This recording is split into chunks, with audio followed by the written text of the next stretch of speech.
أهلا بكم متابعي قناة شولتر ويلنس في فيديو جديد من سلسلة تعلم السوجوك. هذه الحلقة كما هو وارد في العنوان ستكون مخصصة لعلاج السعال أو الكحة ذاتيا بطريقة السوجوك الكورية. لا تذهبوا بعيدا.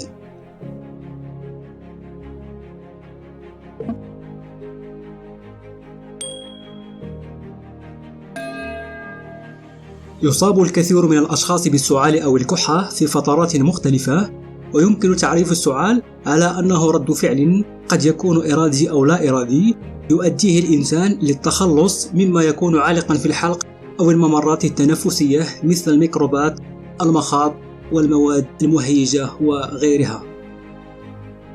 وغالبا ما يكون السعال بسيطا ويزول خلال أيام قليلة، إلا أن هناك بعض الحالات التي يدل فيها السعال على وجود مشكلات مرضية، خاصة إذا استمر السعال لأكثر من 3 أسابيع. وكذلك في حال ازدياد السعال سوءا، حيث قد يظهر الدم في السعال مع الشعور بألم في الصدر وصعوبة في التنفس وغيرها من الأعراض غير الاعتيادية.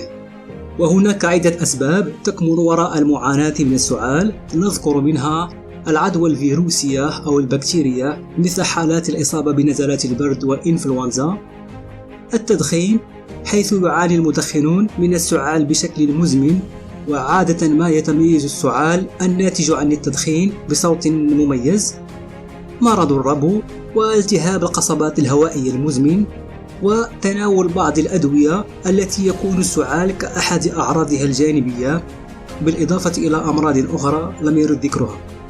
وأما عن طريقة علاج الكحة أو السعال بطريقة السوجوك الكورية فسيكون كالآتي. هذه هي الخريطة التي سنشتغل عليها في النظام الأساسي.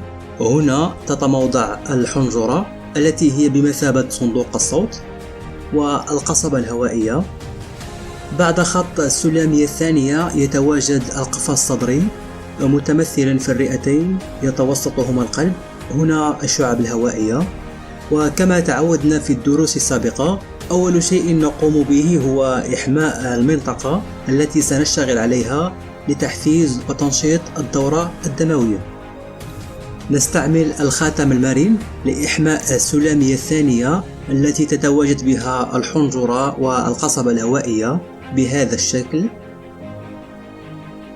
أو نستعمل هذا القلم الخاص ستنستيلي افيك غولو دو مساج هكذا، أو نستعمل هذه الأداة المنزلية التي تستعمل للشعر بهذا الشكل.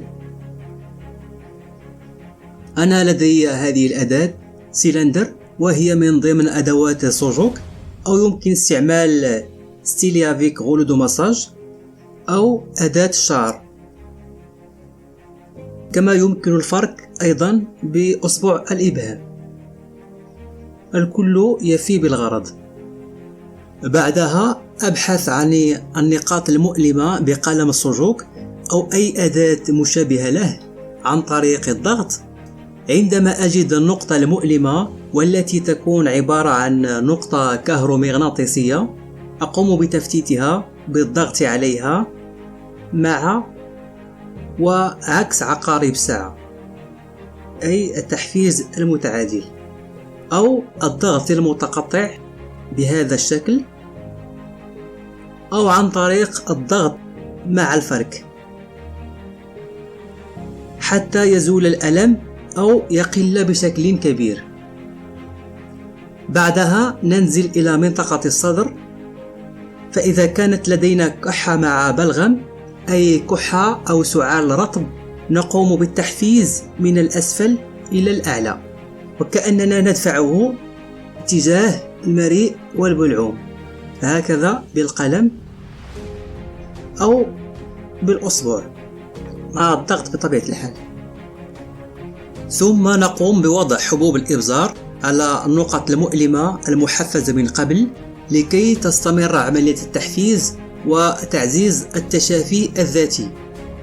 نأخذ لصاق طبي نقصه على شكل رئتين هكذا، ونضع عليه حبوب إبزار بهذا الشكل لنستمر في تحفيز الرئتين.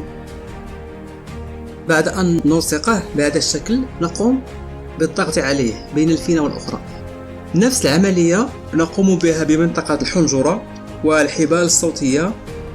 يمكن أن نضع حبوب إبزار على طول هذه المنطقة ونقوم بالضغط أو الكبس بين الفينة والأخرى. إذا لم تتوفر لديكم حبوب إبزار يمكن تعويضها بالحبة السوداء أو حبوب الحلبة. وكذلك يمكن استعمال الزنجبيل بحيث نقطعه لدوائر صغيرة لتغطية المنطقة المحفزة. والزنجبيل يعطي نتائج ساحرة بحيث يلعب دورا كبيرا في الأمراض التي تخص البرد والجهاز التنفسي.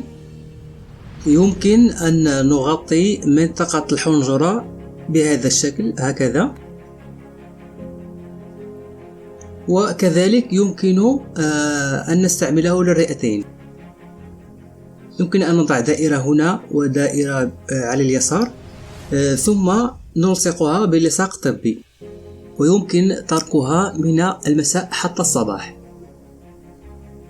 كما يمكن استعمال اللاصق الحراري لومبلاتر لتعويض الحبوب التي نستعملها.